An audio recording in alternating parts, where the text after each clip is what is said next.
Ladies and gentlemen, welcome to Saying Cast Different Day Podcast. That's what Washington, D.C. used to look like. It used to look so beautiful, not all chaotic. It was a very peaceful place. And now we got this going on. What is that? So, as you know, that's the East Wing that was tore down right there. And then right there, we see all the cranes and stuff. That's where he's building an arena to hold a UFC fight. You got to be kidding me. I wish I was. I really wish. I really wish I was. This is where my money is going. This is exactly where it's going. It's like, what is we doing then? Then they had the audacity. I know I got a clip in there, clip about somebody talking about it. But in the clip, he was basically saying that you cannot participate at this fight if you are overweight. If you're a military service person that's not in shape, you cannot participate. But I But thought they you said were for UFC. so yeah, it's a UFC fight, but it's gonna be basically rich people and whatever military personnel that want to attend, they can get free tickets, but they won't get free airfare to get there, but they can get free tickets to the show. And for the military service members that are attending, they have to be in shape. They can't be overweight or anything to attend the USC event. Coming from a man who came past the fit test itself. What does the fitness of the military members have to do with anything? Because they got this whole thing now. Basically, I think one of them, I don't know if it was Donald Trump or one of his henchmen, but they basically tweeted out no fatties. Henchman is crazy. No, fatties crazier. What Oh, is happening? Like what? so I got a clip related to this UFC thing because this is the person who like almost like Wait, we didn't even introduce ourselves. We went straight into the because shenanigans. this was some chaos. Okay, I'm Martel Roller. And I'm Tina Marie. Yeah. But anyway, yeah. What So is happening? yeah, I want to play this clip because it's like this is the man who's also got rid of a lot of people was talking about with no fatties and all this stuff in the military, and he can't even keep up with the military drills.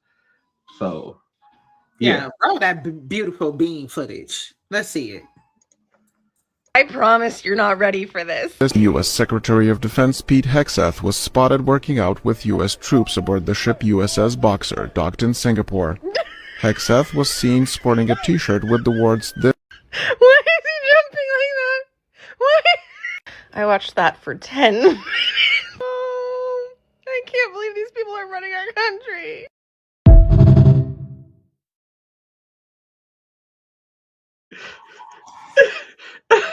He looked like he was an extra in Footloose or something. He looked like a toddler trying to keep up with everybody else. Like what? Footloose? We're gonna call him Footloose. That is the pure definition of no rhythm. That's hilarious. Oh, and then also, and it's like me. I talked about this with Tina earlier.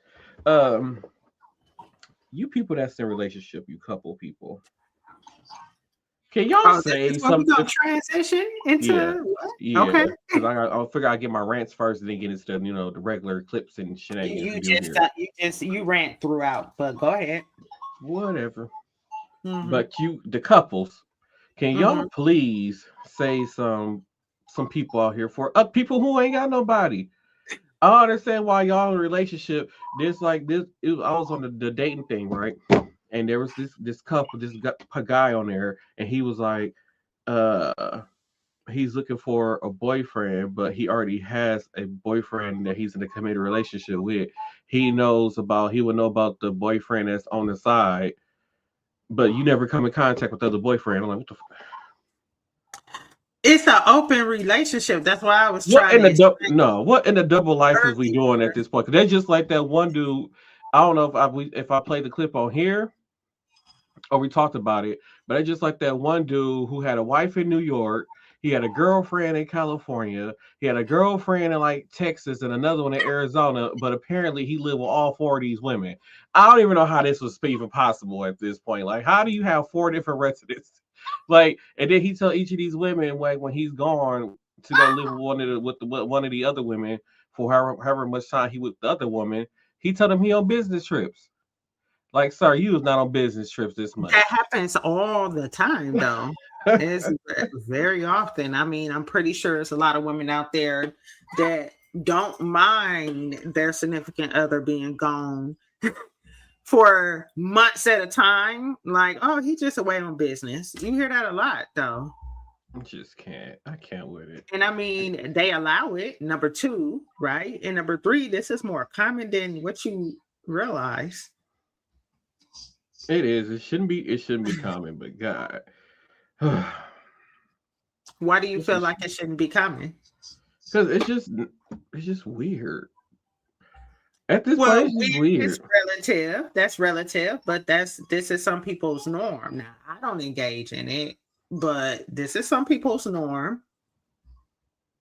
But then people wonder why the STD rates are so high.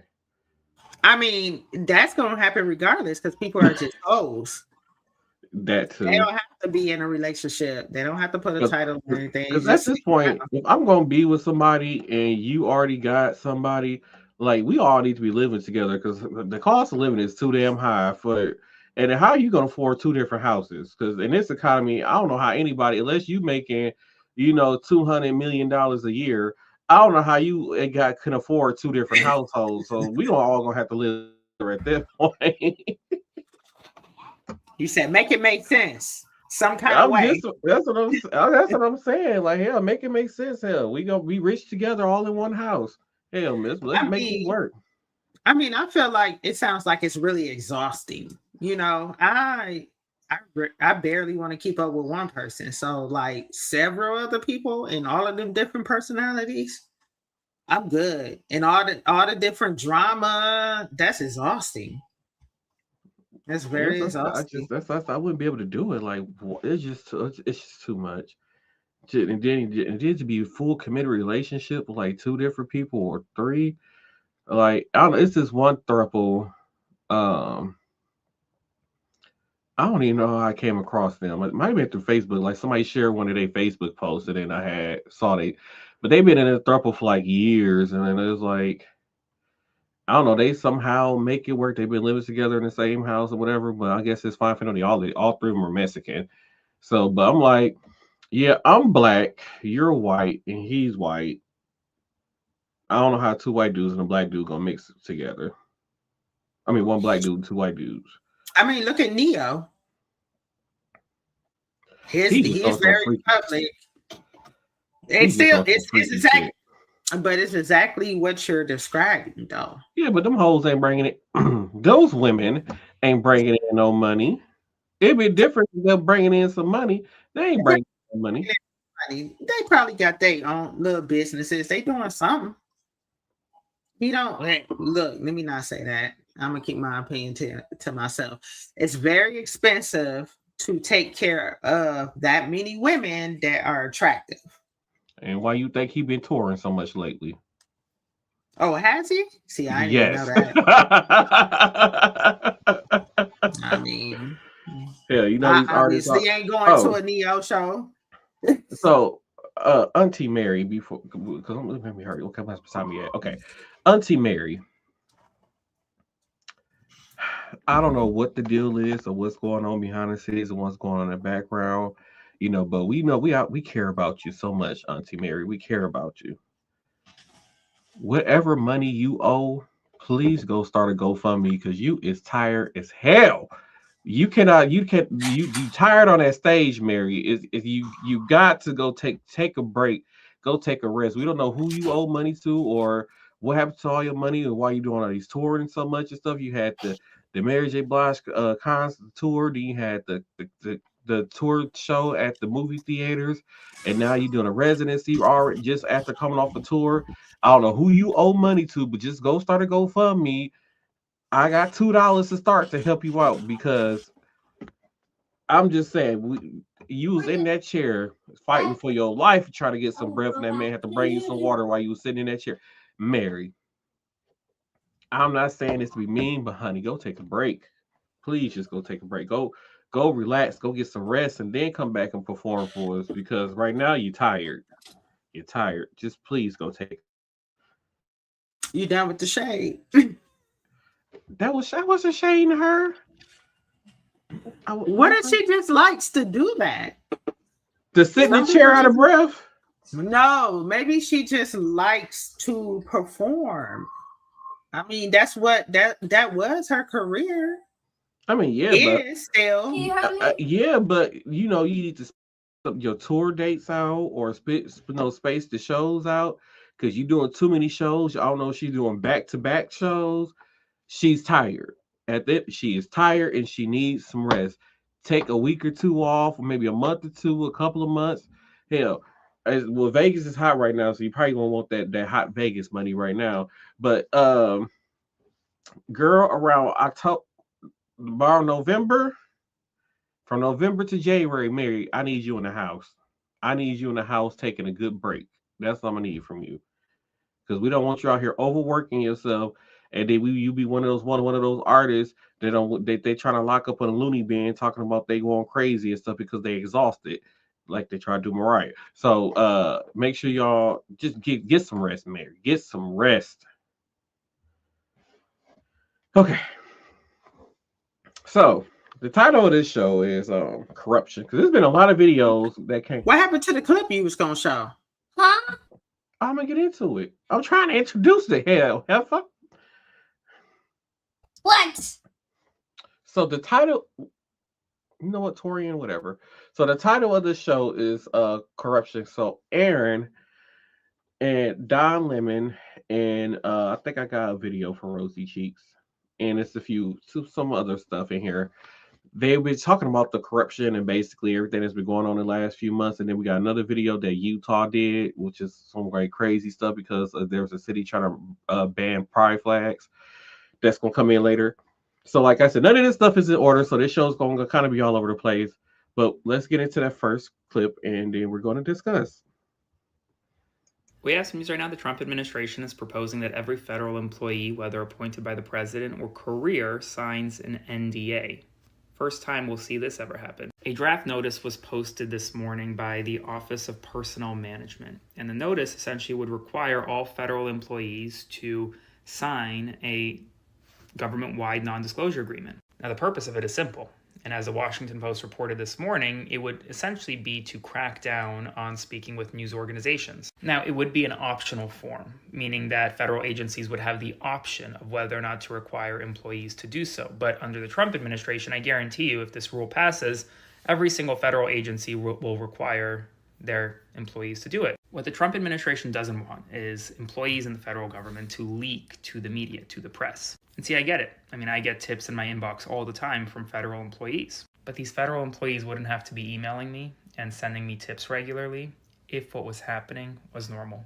So spread the word, follow for more.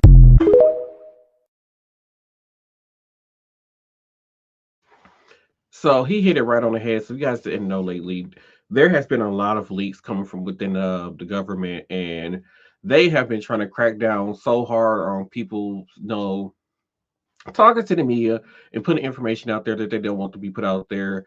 Right before we came on the air, Trump was saying that he bombed Israel's military and all these other kind of stuff. They have no more military left. Turns out it was a lie. He never bombed Israel's military forces at all. So how did that information get out? Somebody within the federal government leaked it, and they're trying to stop leaks from like that from happening. So he's doing a bunch of corruption. There's a whole bunch of federal employees around him. So how do you get these federal employees to stop talking? You make them sign NDAs. But then at the end of the day, it's like, how are you gonna know who snitched? There are millions of, I would say millions. It probably is a million federal employees. Like, how do you know who snitched at this point? You still ain't gonna know. So I don't even think the NDAs, they can put them in place. The next administration that come into office, they're going to take it away probably. So he can put all that he wants in place, and then it's still not going. I don't think it's going to go anywhere, and I don't think NDAs are going to stop leaks within the federal government, in my personal opinion. And like he said, this stuff is only coming out or being leaked or anything because this stuff that's going on within our government, it's not normal. Just like our president trying to sue himself, it's not normal. Um, somebody had posted a picture, this picture right here, that I saw online. And when you read through it, like, this is our sitting president right now. Like I said, 440 times pleaded the fifth, 88 felonies charges, 34 felony convictions, 26 assault accusations, 7 times on the Epstein plane, 6 bankruptcies, 4 first president to ever be charged with a state or federal crime, first president ever to be impeached twice, first president ever to be indicted 4 times, first president ever to have a mug shot. I really had to go back and look that up. I was like, he is all you want with a mug shot. The first president ever to have a probation officer. Now, this one I'm not sure about. I don't know if he ever been on probation. I'm not sure about that. I don't think that's the real thing. That might just be somebody. But first president ever to be charged with, that's the same thing that's at the top up there. First president, that's the same thing at the top too. First president ever to incite a domestic terrorist attack. Maybe the probation happened before he was a president. Oh, I might have to look into that. I think you can't have committed a felony, right, to be put into presidency. I think that's the rule. Yeah, you can't be convicted of a felony before you become president. But you can still be put on probation for a misdemeanor. And he got 3 baby mamas. I just don't think that out.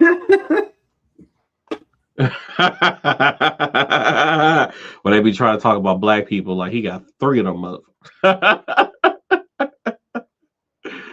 Oh, but yeah, that's our current sitting president, corrupted president. So let's head into this next clip and then discuss. I have no idea what this clip is. I should have see if I would this is like I did last week. So last week I had everything put in order, but like I said, I didn't tell y'all. I'm tired. I was tired today. I'm like, I can't. I tried to take a nap and it didn't work either. But let's get into the next clip. So it looks like it's somebody trying to explain something and it might sound stupid. So here we go. The president sued himself. He sued the IRS, but essentially he was suing himself. And then he settled with himself for $1.7 billion to be deposited into a slush fund that the president can use at his discretion to reward his political supporters. We found out just hours ago that in that settlement is included a provision that stops the IRS from auditing the president or his family. So instead of ending the Iran war, instead of trying to do something about these spiraling prices and costs that are being borne by families and the federal government, the president has spent the last few weeks reaching his hand into the Treasury, stealing from the American people $1.7 billion to be put into a slush fund that he controls to reward his political supporters, and securing an agreement with the IRS that no matter how much fraud or illegality he and his family and his business entities engaged in, they are getting off scot-free.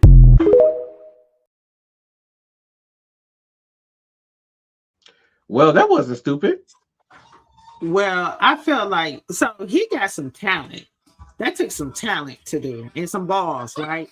So I feel like if he used that and use it towards something. Yeah, that's. And use it towards something that is good for the American people, we'll be straight.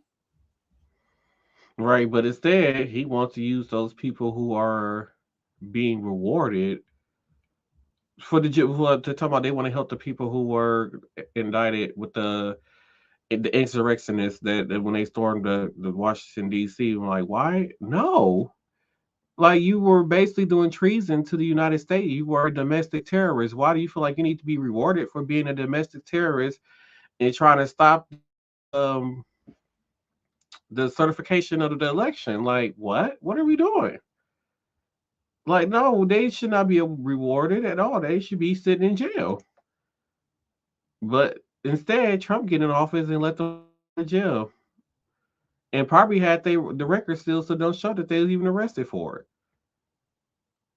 So yeah, it's a mess. It's just a mess. Let's get into this next clip. A Delaware judge just allowed corporations to vote in a town's election. A real headline in 2026. The town? Fenwick Island. It's a small beach town in Delaware. And well, now corporations are going to be able to vote in municipal elections in the town. Well, there is a surge of anti-corporate money and anti-corporate PAC, all of that across nationwide. In this town in Delaware, you're not only going to see corporate money flowing into these elections, well, the corporation itself can vote. So the judge ruled that essentially Fenwick Island was not diluting human votes by allowing companies and other entities to properly cast votes in municipal elections. See, the ACLU tried to block this. They said that corporations make up about 12% of the voting block. If you know anything about Delaware, this is where all corporations, or a ton of corporations, are actually incorporated because of favorable laws in the state. And now, in municipal elections in Fenwick Island, you're going to have corporations actually voting. It's kind of crazy. Spread the word. Follow for more.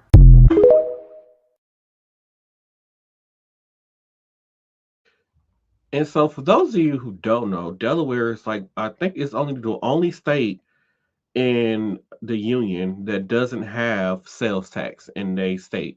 So that's why a lot of these corporations set up like their headquarters in Delaware to avoid paying a lot of taxes. And so what he was saying is the little island that he's talking about is that island pretty much doesn't have any residents. It's not producing any votes from that island because it's all corporations that sits on this island. So now when it comes to Delaware state elections or local elections in that area, these corporations, whoever is this person, I guess, I don't know if the owner or the owner sends somebody who's in charge. I don't know how it's going to work, but now these corporations can vote in elections that can really mess up some people. And I'm like, to me, I don't feel like no corporation should be able to vote in an election. I don't care if they're like, oh, this island is generating any votes.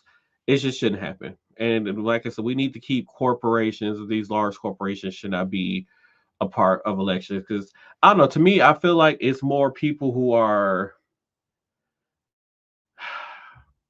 I shouldn't say poverty. How can I say? I feel like it's not enough rich people in the United States to me. Like it's rich people, but it's more people who are it's more blue collar workers than it is rich people in the United States.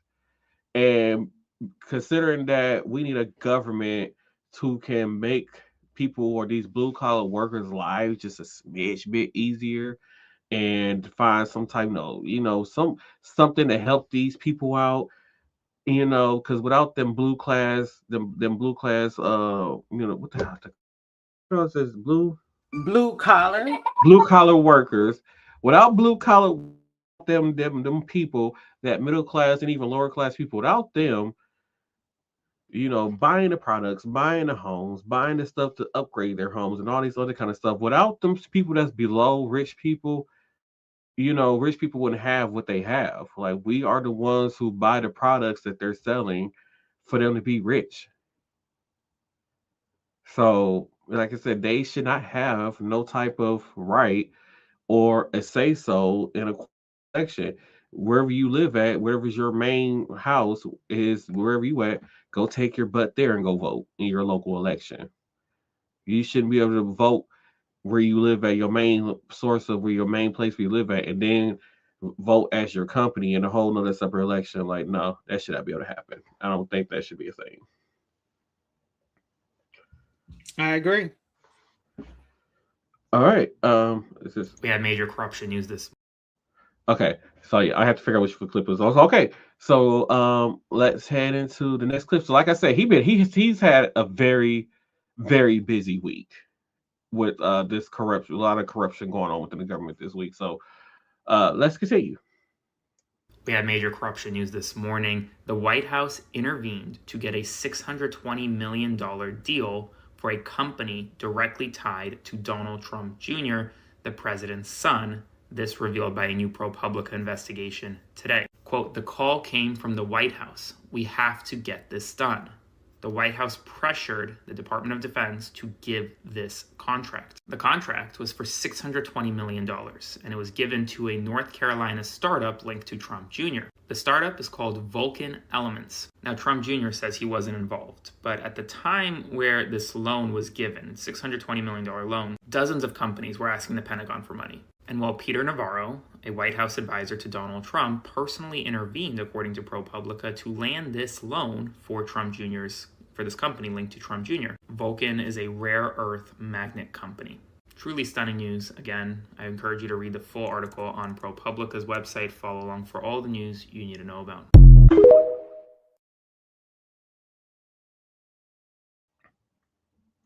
So now we just handing money to your son's companies. So we just handing over government money to our friends and families' companies. Like, what is we doing? You knew that was gonna happen. Yeah, and then people keep on saying, and his supporters like, oh, he's not doing anything illegal. He's allowed to do that. I'm like, are y'all sure he's allowed to do that? Because I don't think that he's allowed to do that. like when it comes to government contracts, it should be fair bidding. It shouldn't be, whoever comes with the best bid gets the contract, not, well, I'm just going to get a contract to my son's company. Like, that's not how that process should work. Do better. We need to do better as a company, and people need to stop making excuses for that man. So, yeah. So with, because I can clearly see what this next video is. So with Pride Month being next month, Utah did something out of the norm after pride flags was banned in, I believe, one of their cities there. So I'm going to play a clip, and you're going to find out what they did. So here we go. The pride flag is now the official city flag of Salt Lake City, Utah. This is not AI. But Utah just banned all pride flags. Last week, they became the first state in the country to ban pride flags from all schools and government buildings. So I thought this was fake, but it's very real, and the story is wild. What happened is Utah banned pride flags from flying on government property. So Salt Lake City, Utah took their city flag, and they made the pride flag part of it, so now they can fly their city flag legally.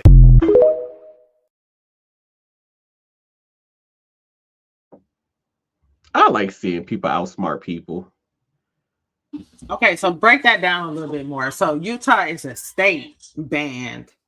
So yeah, I thought it was a city, but yeah, so Utah, it was a state ban on pride flags on government buildings, and I think public buildings. So basically, they only allow pride flags are only allowed to be displayed basically on your own property at home. In so many words. So anywhere that's in public or government buildings, they will not be, you're not allowed to have any pride flags. So Salt Lake City basically is like, no, forget that. So for them to legally fly the pride flag on their building during Pride, they turned their flag, which they took the symbol off their flag, and then took the actual pride flag and put their symbol on the pride flag and like, here go our new city flag. Boom, Pride Month. So yeah, they got outsmarted. And I'm sick of these Republicans thinking they can outsmart people.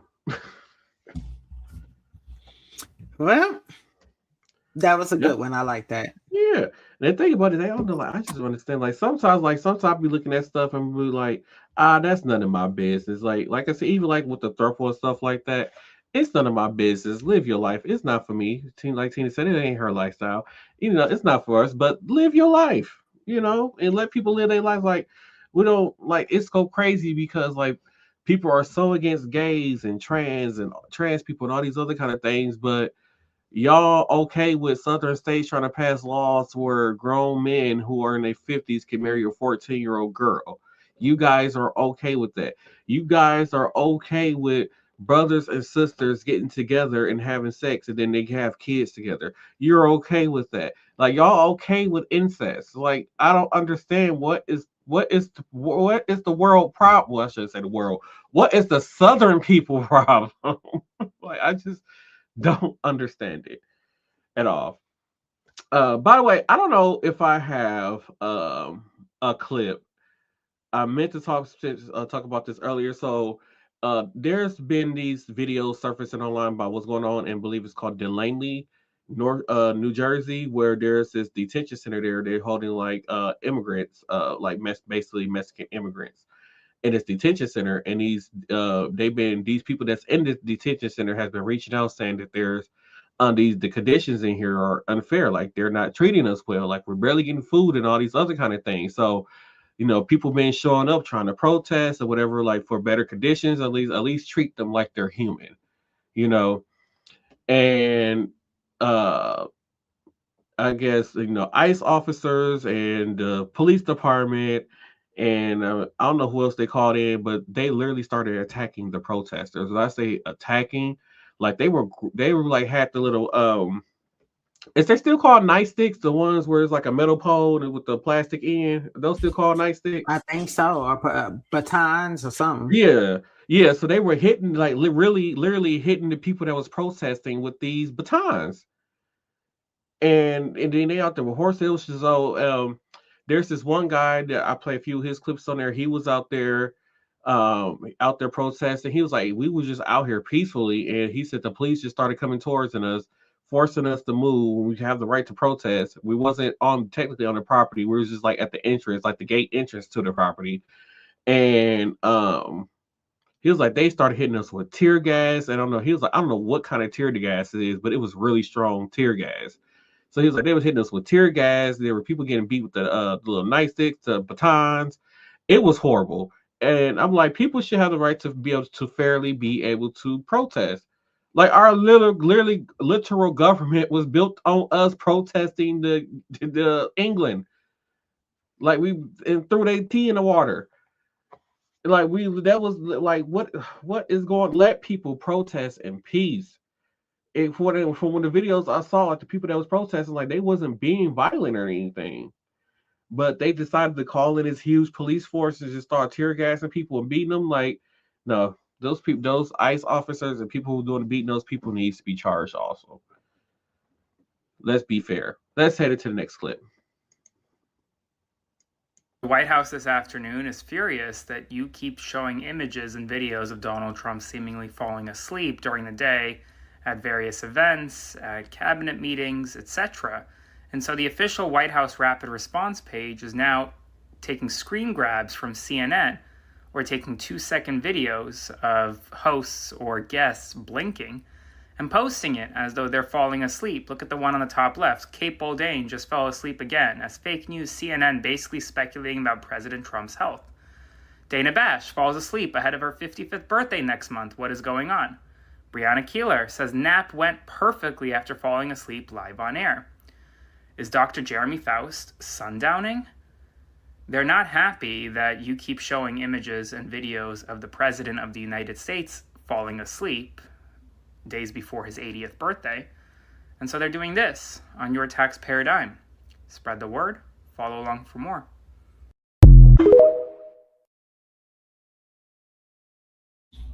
I'm just gonna let Tina cook on this one. I'm letting her cook on this one. That's so petty. That's so stupid and petty. Who you're taking screenshots of people live on air blinking and then first of all, sundowning is crazy. Like you just said that man had dementia and he was such and such years old and he was sundowning on TV. Do you know what sundowning is? That's not sundowning. And like he said, they're doing it on our tax dollars. Like y'all are really going through CNN footage and screen grabbing them with them blinking. Like, why is this what you're spending our taxpayer dollars on? You're paying somebody to do this. Like, what a waste. And people kept on saying he's gonna fix all the government waste, but he got money to pay somebody to go do screen grabs from CNN of people blinking. And so this is the way I feel, right? So if the government is this professional, I should be able to walk into any job as I am. Like I really like I'm qualified. What are we talking about? Like at this point, I should be able to walk in and be like, I'm a I don't know, a architect, and don't have not us lack of architect skills, experience, building nothing.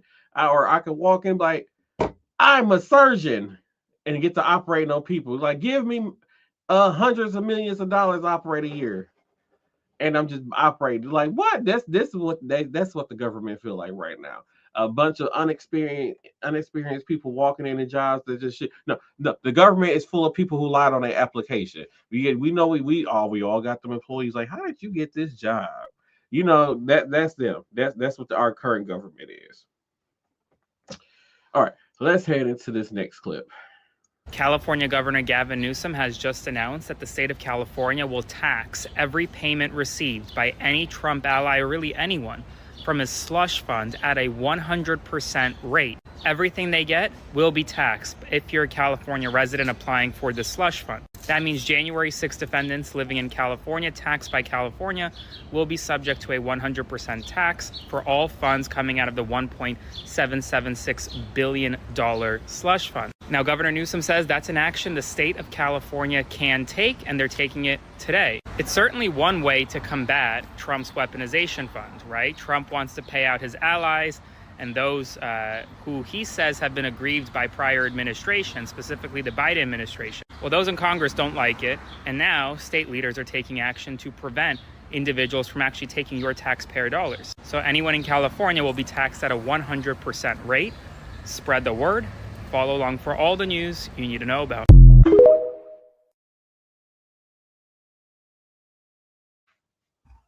So that's a good way to be petty. A very good way. This man needs to run for president. I don't care. When he was talking about that, I was really hoping he was going to run as vice president. 2028 needs. Why do you have a random picture? I still have this picture. Ah,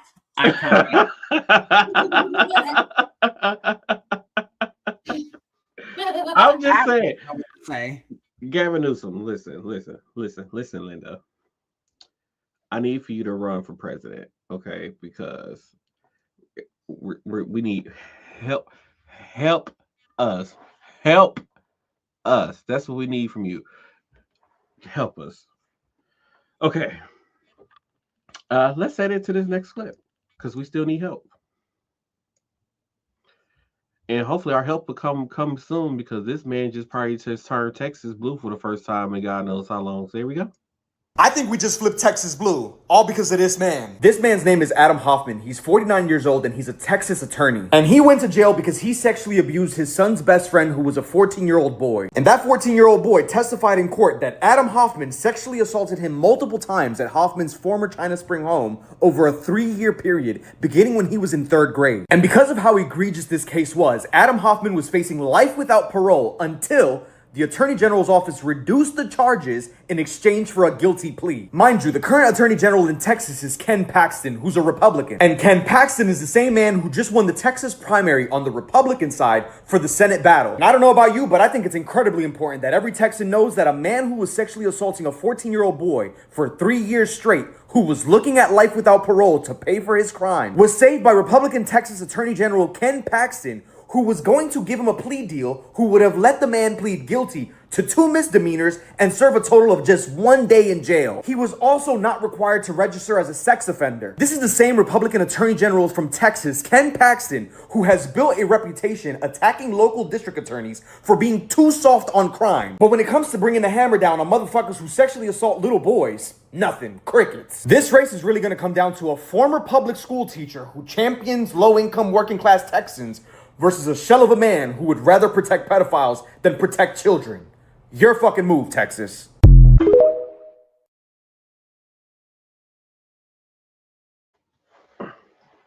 That was a lot to unpack there. When does the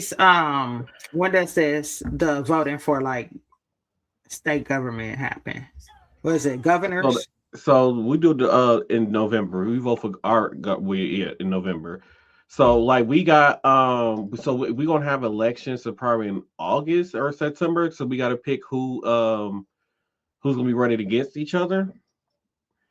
Because like in our state, our governor is not seeking a new another term. So on the both the Democrat Republicans got to go. Basically, both parties got to put forth one person on each side to represent in the final election in November.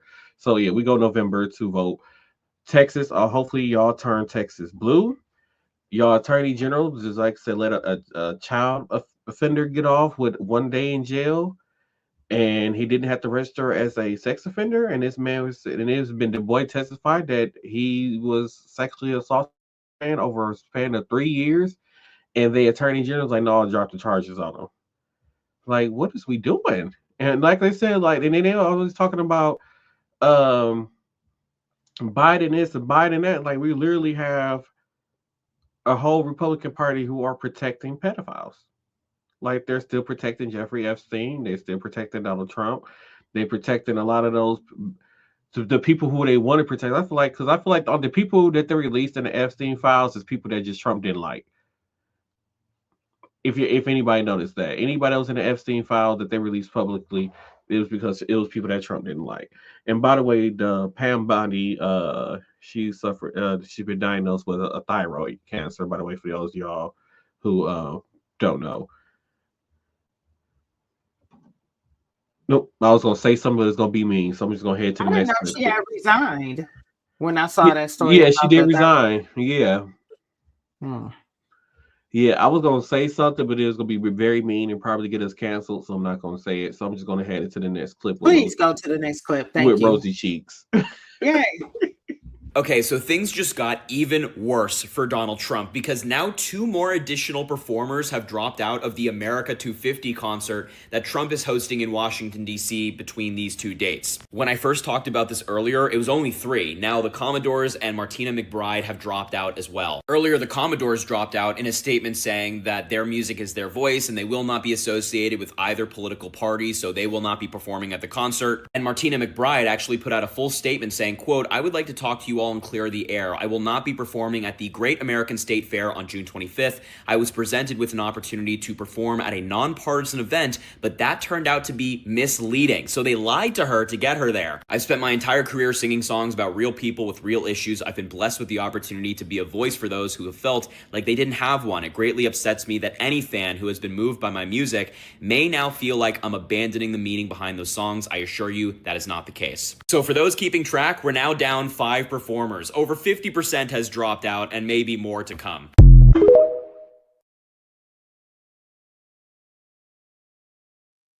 I need Vanilla Ice to go sit down somewhere. Why is he still even relevant? Who? Vanilla Ice. Oh yeah, because he's still a one-hit wonder.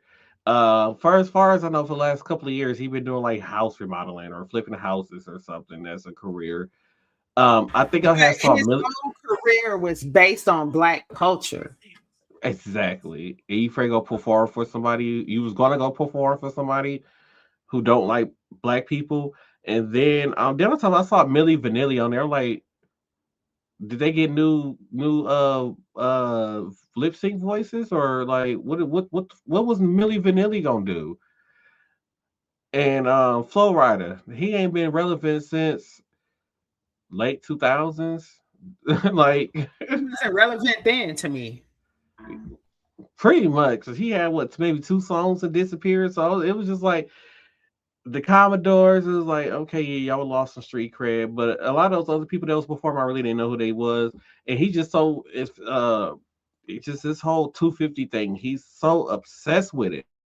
And like I said, you try to get these people to come out perform. Like, now it's getting to the point people like, yeah, we're not going to mess up our careers for you at this point. Like, we're not going to have our money stopped because you on this whatever agenda that you're doing. And I feel like these people, that celebrities who are publicly doing stuff for him, are just ones who either need something from him or they just desperate for some money at this point. A Kid Rock and that damn AI concert he had for the Super Bowl, it was like they lied. They was like, yeah, we spent days and days, like the show wasn't even live, first of all. And the people who were there was like, yeah, we spent days and days shooting, like a couple of days shooting that Kid Rock Day, and it was like they edited it to make it seem like it was a whole bunch of us there. It really wasn't. So, yeah. Let's head into this next clip. Here we go. We have some news right now. ChatGPT wants to access your bank account. Yes, you heard that correctly. OpenAI, the parent company that created ChatGPT, is rolling out a new feature, according to The Verge, that will allow some users to connect their bank accounts to ChatGPT and their AI product to give advice to them on financial advice. How to buy a house, whether to buy a house, credit card advice, signing up for credit cards, all the jazz. This new feature is going to allow you to connect your ChatGPT to your bank account, 12,000 institutions nationwide. And it's going to give you advice on how to, quote, budget, cut back on spending, how to get a credit card, whether to get a credit card. And it's only going to start for the pro tier, those who are paying $200 per month for ChatGPT. And then it's likely going to be rolled out to other people as well. But you're about to have people making more and more purchases and more advice getting based on what ChatGPT thinks. We'll see what happens. Spread the word, follow along for more.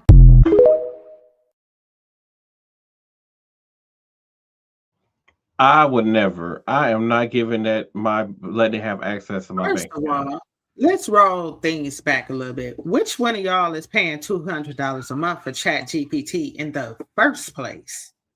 That's because I would never. No, Why? so I have Chat GP, whatever the fuck it's called. I have it on I my don't even phone. use it. So I have it on my phone, but I've only used it to create the book cover for my book. Other than that, I don't use it. And because it's been crazy, because I've been around people where we're having a conversation, I'm like, I wonder about such and such, and like we're not sure about something. So instead of people like Googling, they're like, oh, let me go ask Chat GPT. And I'm like, what? Just use Google. You can That's what I'm talk like. directly into Google. Like, no, I'm not going to use Google is an Chat. AI. Yeah. And then one thing, so that's one thing people like these writers out here. First of all, so like I said, I have a book out, Will You Be Mine? It's available on Amazon. Make sure y'all go over and purchase that. Anthony Buckhalter, Will You Be Mine? So this year I found out like somebody actually say this year. So wait, scratch that. So this one somebody was telling me that they were how can I put this? Somebody said they was having a conversation with somebody, and they said that this person was going to write a book about their life. And it was like, well, there's a lot of people know about your life, but then it was like they ain't gonna actually write the book, or they're going to have Chat GPT, whatever it's called, write the book for them. And there was this other guy at work. He was like, yeah, I've written a book, and he was like, and he showed me the book, and he was like, yeah, I use Chat GPT, whatever. So like, let me find out there's really hundreds of books out here that's not even written by humans. Like my book that I put out is completely 100% written by me. It's written by me. It's edited by me. Everything is by me. And there are people who are using a whole entire AI system to write novels. If they making people, why you think they wouldn't write books? They're making whole personas. They got you right. songs. At the same time, I feel like human writers can connect more and get people, tuned into a book, because those books are human writers gonna have that human emotion into it. I don't think AI can, recreate human emotion like that, especially when it comes into a book, and especially depending on the type of book that you're writing. I just don't know. No, that thing. I don't feel like AI books should not be allowed. It shouldn't be a thing. All right. Let's head into the next clip with Don Lemon. Courts around this country have been pulling back the curtain on what this Justice Department has been doing in grand jury rooms. And what they're finding is ugly. So have a seat and listen, everyone. In Illinois, A judge reviewed the grand jury transcripts in a case against people charged with obstructing an ICE raid. What she found was so damning that the prosecutors voluntarily dismissed all charges with prejudice once they got caught. Gone forever. The judge said that she had never in her career, reading hundreds, if not thousands of transcripts, never seen prosecutorial behavior like what she saw in those pages. She said the trust had been broken, that the government's its sole job is to do justice. The government's sole job is to do justice. That justice itself is their client, and they betrayed it. That is what the judge is saying to them. And then in Wyoming, 3 federal judges threw out 9 indictments in 1 week. 9. The misconduct didn't start in the middle of the proceedings either. It started with the very first words the U.S. attorney spoke to those grand jurors, and it kept going, even during the breaks and conversations, off the record. In Rhode Island, a judge caught the DOJ, using a grand jury subpoena from Texas to try to sneak around a court order. They were trying to seize patient medical records from a hospital. When one judge said no, they went and found another jurisdiction to try again. The court said the conduct was unsettling, said the presumption that the government can be taken at its word no longer holds. 3 states, 3 courts, 1 pattern.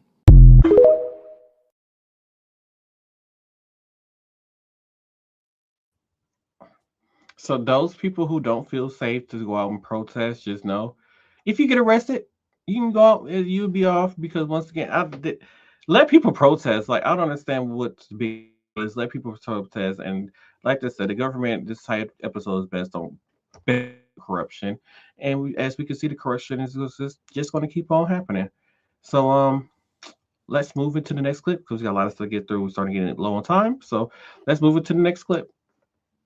Donald Trump just completely crashed out and posted a lengthy essay after a judge ordered his name be removed from the Kennedy Center and now says he has no interest running it anymore. He also blamed President Obama. This is the lengthy essay. He had to stop because of character limits, but essentially says that a judge appointed by Barack Hussein Obama blocked the Kennedy Center takeover and told him to remove his name off of it. And then goes and says, therefore, based on the fact that radical left Democrats care more about opposing your favorite president than saving a dying performing arts center, we are going to be working with Congress to transfer the institution back to them so they can decide what to do. He says, quote, I have no interest in continuing what could be a hopeless journey into Never Never Land. There has never been a president who has been treated so unfairly by the courts as but that's okay. I will continue to do what is considered to be great, a job for the wonderful people of our country.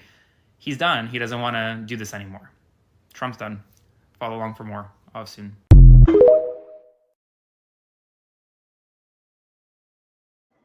I don't think the Kennedy Center was a dying thing. Like, there were a lot of performances that was lined up for the Kennedy Center, and a lot of those performances canceled because you put your name on the building illegally, and now you're mad because they told you to take your name off the building. Yeah, he's mad. He's big mad. Like, sir, maybe if you just go through the legal channels to do stuff, you wouldn't be having these issues. Next clip. Donald Trump just got the ruling that he was dreading. A federal judge has ordered his name off the Kennedy Center immediately. A federal judge today ruled that the Kennedy Center was named after one president, not 2, John F. Kennedy, not Donald Trump, and that Donald Trump's name was illegally put on the side of the Kennedy Center building.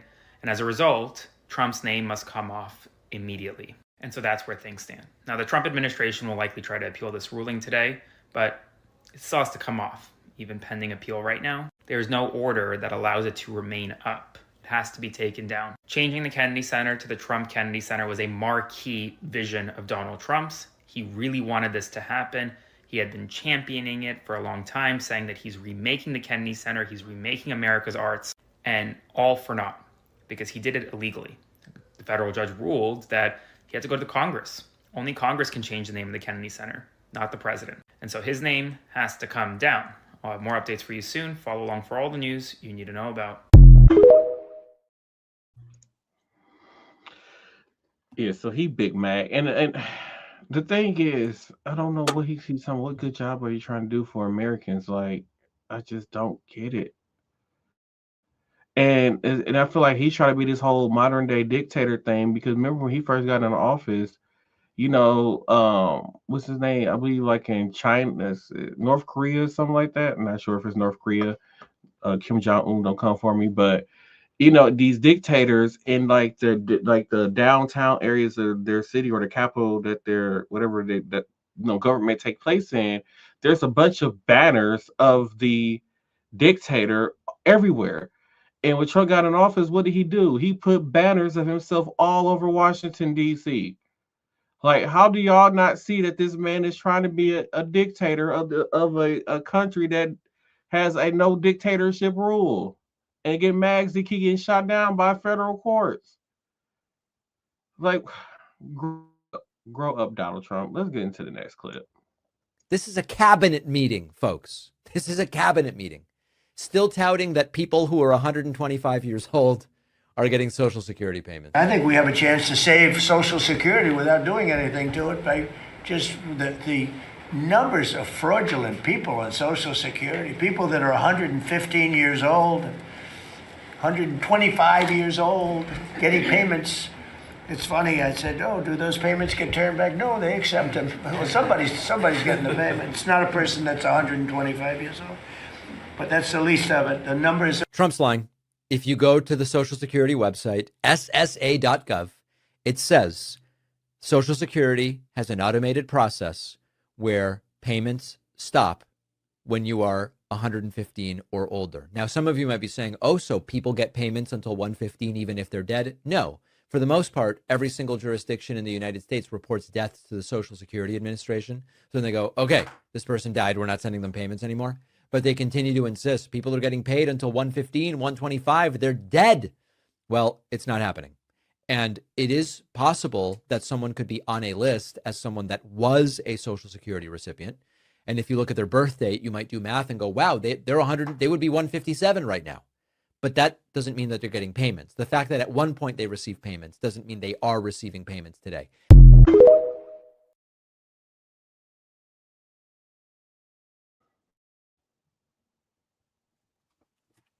Oh, Lord. Somebody needed to just tell him to stop talking. I was trying to think of something. I'm like, that's just a new level of stupid. Like, how much stupid can you be? Because, my grandfather was receiving Social Security payments when he passed away. And you have to get something called a death certificate. And, when that death certificate go through, the federal government can see that death certificate. You don't have to call them anything. They know when that death certificate is on file, they know, oh, this person died. So my grandfather died in December. Came January, there was no Social Security check deposited into his account because he was gone. And for him to think that people are still receiving Social Security payments after they have been dead for 20, 25, 30 years, like what kind of craziness do he think? I don't think he know how technology works. He's gonna say that's where all our money is going in real life when it's actually the ballroom in the UFC fighting and slush funds and.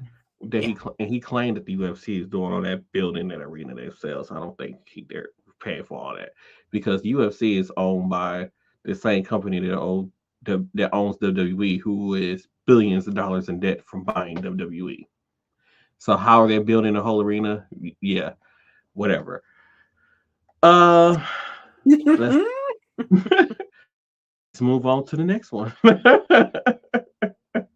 Donald Trump's night is going from bad to worse as another federal judge issued a ruling that is going to be a big blow to him and his administration. The federal judge in South Florida overseeing the $10 billion IRS case that he tried to dismiss voluntarily, she just reopened it. And now she's probing to see whether Trump engaged in fraud on the court by settling the case for $1.8 billion weaponization fund and for that audit agreement that prohibits audits of him, his families, his companies. And so Judge Kathleen Williams just issued an order, hot off the press, after 35 federal judges essentially filed what is called an amicus brief, a friend of the court brief, demanding answers as to how this is even possible, how Trump can do this, why he's committing collusion and fraud on the court. And so Judge Williams is saying, well, I want to know too. Let's reopen it. Let's investigate it again. And is demanding that Trump provide answers by June 12th. A bad night is going to be worse for him very soon. Spread the word. As always, follow along to stay up to date on all the news you need to know about. I'll have another update for you very soon.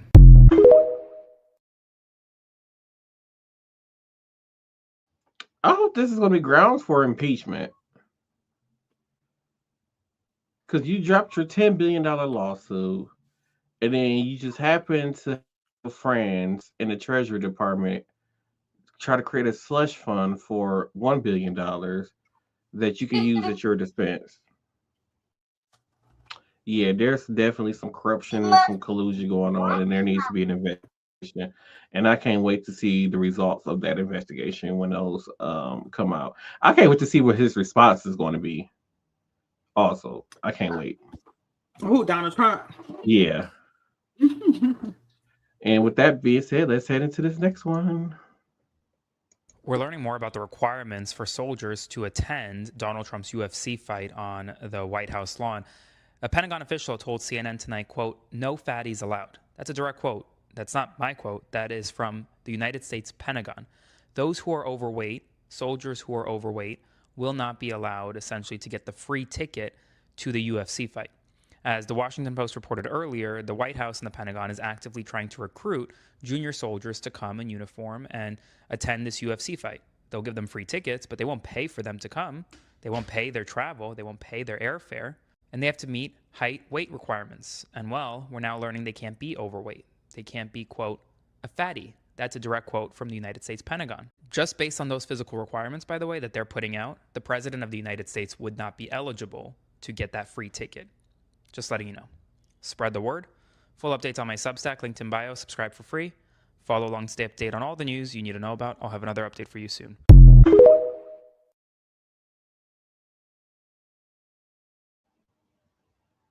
I told y'all.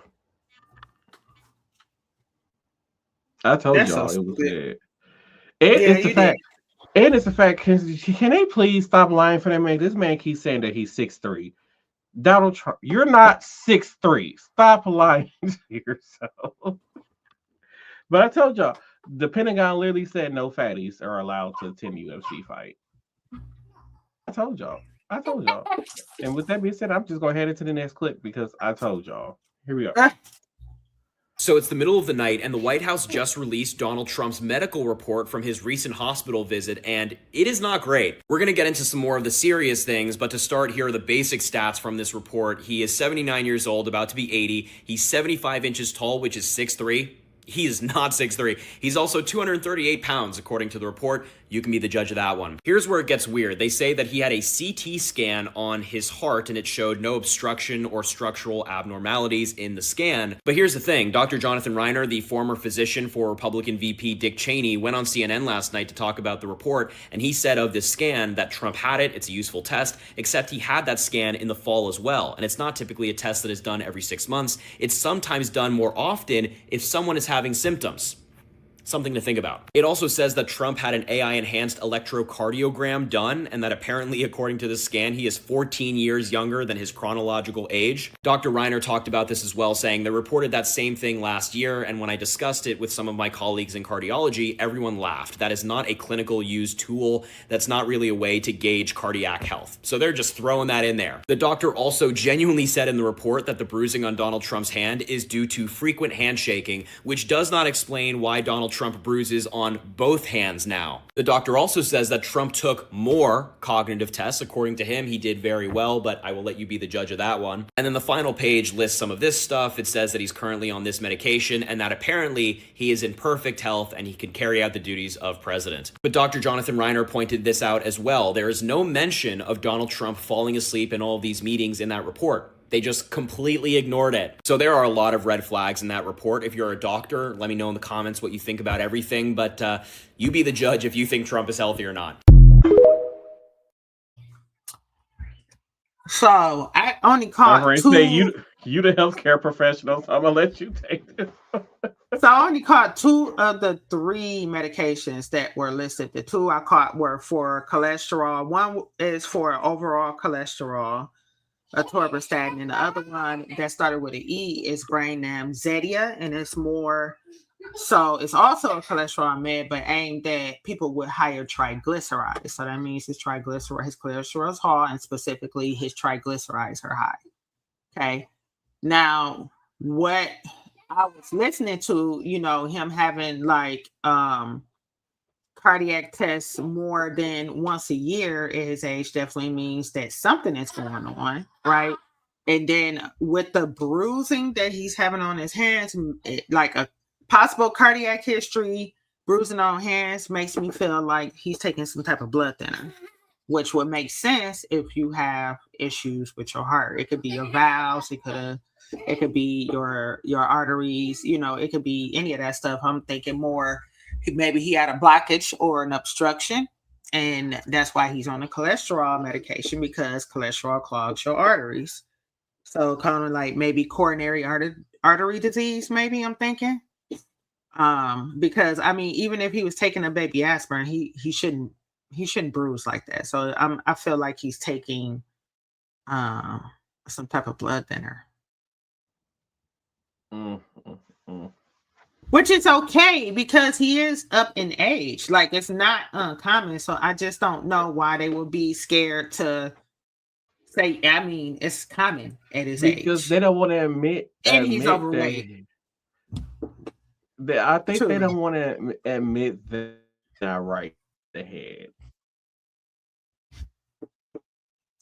I mean, he can have, he's older. He can have age-related cognitive decline. That's normal too, which is what they were saying was wrong with Joe Biden. But this is what we keep on saying. We keep on putting people in office that are older. So I don't know what people expect to be going on, and they running for multiple terms. They was already old the first term, So I'm not shocked to see him. He's aging, like, and it's okay. Because he's been down there old my whole life. Donald Trump been old. Joe Biden been old my whole life too. So, right.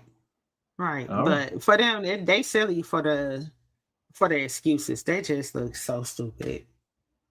Yeah. And I'm a nurse. I'm not even a doctor. I'm not a doctor. I'm not a provider. I'm a nurse. And she can even notice how stupid it is. Oh Lord, let's head into this next one. 65% of them can't read. That school right there, where everybody's fucking ghetto dancing for their diploma. 65%, nearly 7 out of every 10 of them can't fucking read. Only 35% of their graduates are capable of reading at a high school level. I have no doubt they can probably crip walk. They would struggle to read a fucking comic book. Hello, fat racist fuck. You're wrong, as usual. So you got the percentage wrong, and then you got what the percentage means wrong too, because you're just fucking killing it, dude. Turns out it's actually 44%, not 35%. No clue where that came from. And it's 44% of students who have reading proficiency. And I know your dumbass looked at reading proficiency and said, well, if they're not proficient, they must not be able to read. Not only is that not correct, the truth of the situation is not just an inconvenience to your argument, it completely destroys it. So the truth is, in Louisiana, the only way you're actually considered to be proficient in something is if you're at a mastery or advanced level. There are 5 different reading levels in Louisiana, and only one of them means that you can't read at a high school level. The other 4, you can read at a high school level, just at different degrees. And very unfortunately for you, U.S. News actually breaks down the percentage of students that fall into each level, and only 7% fall into the unsatisfactory level. That means 93% of students at that school are reading at a high school level or above. So it turns out those kids actually do know how to read, and it's you who doesn't know how to read enough to stop being a racist piece of shit.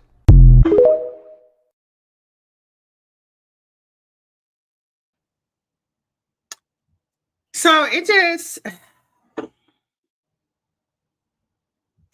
anybody that has taken a standardized test in school gets a report, and they tell you if you're proficient or not and what that means, and what percentage of everybody else that has taken that test where you fall. Obviously, he either never took the proficiency exam, because no, I think even private schools require that. Yeah. Yeah. I think that's but back when I was in school, it was called the Terranova test, where we had to take these tests every year, and you take these tests and they determine what level you was at, and all these other kind of Correct. things. And we took that from, I believe, about 4th grade up until I think last year I took it like 7th grade year. It was last year that I took it. So I think schools that receive government money have to. Okay, and that can be a private school. Okay, so that makes sense. So maybe he just never went to a school that got government money and was required to take the test to know that. He definitely went to a school that got government money. Maybe he was homeschooled. I don't know, or he didn't read his results enough to care because he wasn't like he just thought that 44%. He wasn't proficient. He wasn't proficient. He don't know what that means. So what are you talking about? Yeah, he just I saw read that my score. He just saw that 44% on that graph was like they can't read. Like, sir, no. Oh, you don't know how to read because they graduated? It's crazy. You don't know how to read results. That's really what it is. That's crazy. Let them kids because they graduated. Had a moment, right? Damned if we do, damned if we don't. We can't dance nowhere. Can't have no fun. Let's head into the Can't next do clip nothing. for you. Happy birthday. I'm hearing this bass thump, thump sound. At first, she couldn't figure out where it was coming from. And then she realized it was the Bruno Mars concert at Rogers Stadium, which is more than 8 kilometers from her house. This was not a problem for her last year. She thinks heavy cloud cover may have played a role in the sound carrying all the way to her neighborhood on Sunday. I think that it was the rain, the clouds that were just carrying this kind of sound. Cohn doesn't expect it to be a problem moving forward, but not everyone can say the same. It is loud enough that it's disturbing. Robin Steinberg lives in a condo building right across from the venue. She says she can hear it even with her windows closed. I wanted to have my grandchildren sleep over this weekend, and my daughter's like, well, are they going to be able to sleep through the noise? So it's affecting my life. In a statement from Live Nation, the organization that promotes shows at Rogers Stadium, a representative told CBC News Rogers Stadium operates under strict sound regulations established by the city with extensive operational oversight in place at every show.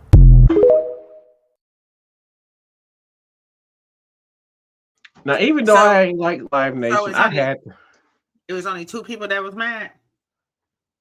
Oh, that's probably just like, I don't know. It was probably more. So when I saw this story, is it really a problem? I had to get this on here because it's not just it's not just Canada. So I've seen stuff like this in other cities, like here in where we live at, there by Franklin Field. There's a lot of people who complain about the noise that come from there, like they had the tacos and tequila thing. They complain about the noise level that's coming from there. And when I see stories like this, it really irritates me when I see these stories because I'm like, you chose to move into a building that's directly next to a stadium, and it's a stadium that don't have a roof. You chose to live there. The stadium was there before you were there. So you chose to live next to a stadium that's going to have baseball games, hockey, concerts. Like, what did you expect was going to happen? That's like being mad that you live by a freeway or a railroad track. I was going to say that because there are people like, there's so much noise coming from the freeway. Like, but the freeway was there first, and you chose to live there. Like, I don't understand. Like y'all choose to live close to venues and places that's going to make a whole bunch of noise, and then you complain about the noise, but you chose to live directly next to a freaking stadium. Right. Like get your shit together. How about you just move? They can do that. Because obviously it ain't it's not bothering young people, it's only bothering you old people. Move. Why would you want to live? First of all, why are you 80 living next to a stadium in the first place? Move. You're not going to go there for those shows. You're not going to go travel and do any. You're not going to go to the down. Move. Let me head it to the next clip because I just got mad. Yeah, here come the ranks are coming out now. Yeah. I'm free to go to the next one. I got mad. How many days did Biden take vacations out of his whole presidency? Was it 40-something%? You think that Biden has taken more vacation days than Donald Trump has? Absolutely. I will guarantee you that's true. Google, look it up right now. I'll look it up. So I linked the thing on, you can look at for known totals of vacation days. You're giving me Wikipedia? Is there a different source you would prefer? Yeah, hold on. I looked it up on This says for Donald Trump's first term, he took 378 vacation days, and Joe Biden took 183 to 184. So Trump took about twice as many vacation days as Biden did. Hold on. There's 1,460 days in an administration. So you just said 184. What does ChatGPT say? Yeah. So the Republican National Congress claimed that Biden took 577 days. However, Snopes investigated and they found that he took somewhere between 183 and 184 vacation days, which accounts to about 12.5% of his term. During Donald Trump's first term, he took 380 days, which accounts to about 26%. Let's not do this. This was you wanted to go here, and now we're here. Now you don't like the facts. I know you hate what facts are like. Kryptonite to a conservative. If that's your argument, I know if we spend more time on this, I will win. But I'm just saying, do we want to spend more time on this? I do. Yeah. Sure. It's the fact that he said that facts is like kryptonite to conservative. I mean, so anybody know that like Donald Trump was always on vacation, especially he did a lot of vacation golf. in his first time. Yeah, he did. Golfing. He spent majority of his first term golfing. And speaking of Donald Trump, let's watch the clip of somebody making fun of all the words that Donald Trump pronounced wrong. Trump settled his lawsuit with the IRS and got them to agree never to audit him. In fact, his whole family's protected, or as he put it, family's protected. It all started when Trump sued the IRS for leaking his old tax returns and wanted to see them strongly reprimanded, or as he put it, strongly reprimanded. Trump's team made the deal, and then they announced that there was no bias, or as Trump put it, and then they announced there was no bias. No. So now Trump won't face investigations about his taxes or his moves in the stock market, or as he calls it, stock rocket. You saw that, right? The deal could block Trump from criminal investigations, so for him it's pivotal, or as he put it, pivotable. The whole thing could hurt Trump's approval rating, according to some of the latest data, or as Trump calls it, some of the latest, just the data that has been. People were already upset about the ballroom and reflecting pool. Yeah, a lot of renovations, or as he puts it, A lot of renovation, if you look at some of it. Overall, giving a leader this much immunity feels like something Saudi Arabia and Russia would do, or as Trump put it, Saudi Arabia and Russia will repeat your.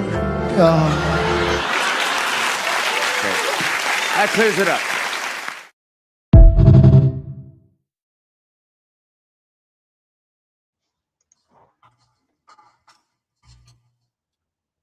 Saudi Arabia, Russia. Russia.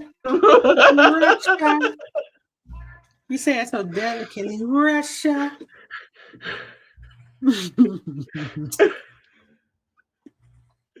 I feel like those are words that a first grader can pronounce.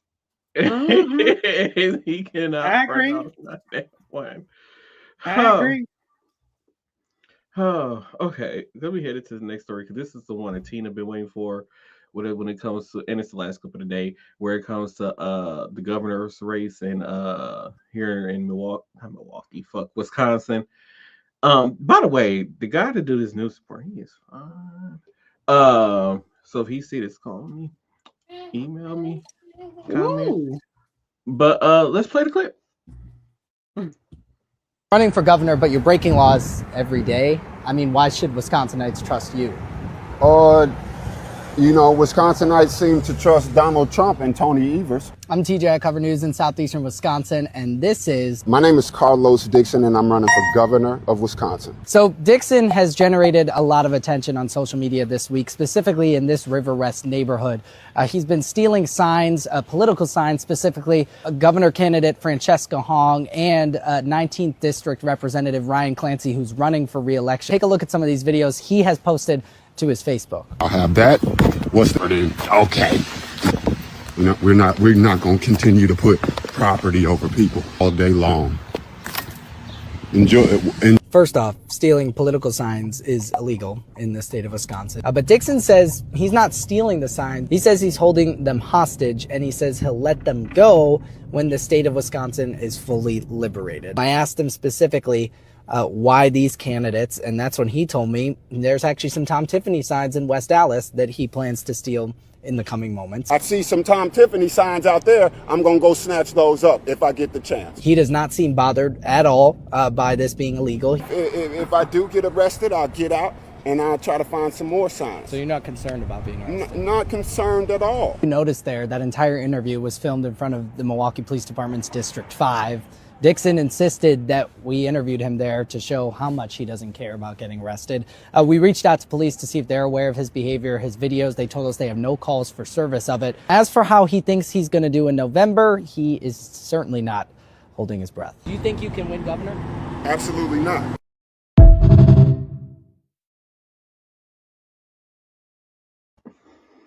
First that of all, man ain't got nothing else to do. TJ called me. TJ can get it.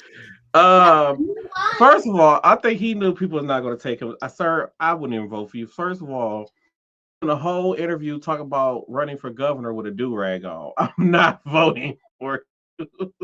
And then you going around stealing signs, and then the fact that you had him interview in front of the police station talking about you stealing signs out of people's yards, that's illegal. Like, what is we doing? Where's your family? Like, they really let you get on TV, local news TV, be like, yeah, I'm stealing signs, political signs. Like, what are we doing? Okay. With all that being said, it's that time way over. So it's that part in the show where we got to head into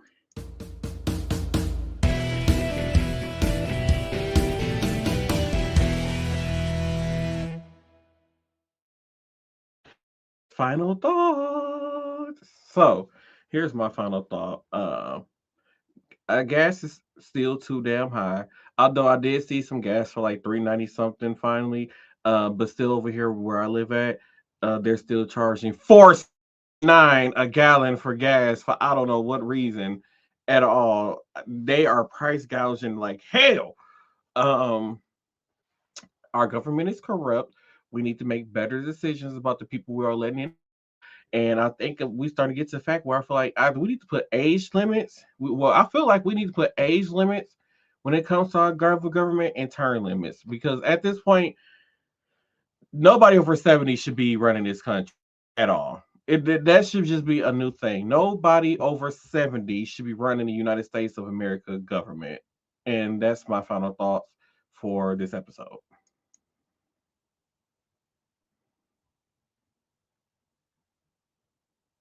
You muted, Heifer. My final thought is UFC fight on the White House lawn. Ghetto. Exactly. If y'all vote for that man for governor, I swear to God. He would have been a write-in on the ballot, so I'm pretty sure nobody even gonna remember his name to even write it in. If he keep on doing what he's doing, there is, and people don't take the government seriously anymore. So yeah, I can see quite a few people writing his name in on the ballot. They will. Okay, if y'all vote that, let's writing Kanye West's name on there. Dog. So none of that. Stop complaining about noise when you live next to facilities that house large amounts of people. Okay. That was there before you. That was there before you. Yeah, I just feel like this show has just been a lot of just stupid decision making, and I kind of wish I would have seen my screaming friend with the glasses. That's all we missed for this one. He would have rounded it out nicely, and that's my final thought. Which one with the glass? Oh, him with the red hair. The one we said, though his neighbors hate him. I you saw my head. Oh God. Mm-hmm. Well, with that being said, I finally started. So y'all can go find us on X/Twitter now, whatever it's called. Same Cast Different Day on there. So now I've started putting our clips on there now, so you guys can find the shorter clips of us on Twitter, Instagram, Facebook, and TikTok. So make sure you go check out those pages. You could just search Same Cast Different Day Podcast, and our page will pop up. Or you could just type Same Cast Different Day Podcast into Google, and they give you all our social media links off. Make sure you guys can go check out my book, support my book, Will You Be Mine? Available on Amazon. Anthony Buckhalter, Will You Be Mine? On Amazon. And with that being said, congratulations to all the grads. Tina had a one that graduated this past weekend. So congratulations to all the graduates. He graduated salutatorian for a ride to the 5th engineering school in the nation. So I'm proud of him. Yay! And with that being said, we see y'all all on the next episodes of Shenanigans of Same Cast Different Day Podcast, and hopefully it won't be as much corruption mess and everything that's been going on this past week, because there's been a lot in the last week. So we see you all on the next episode.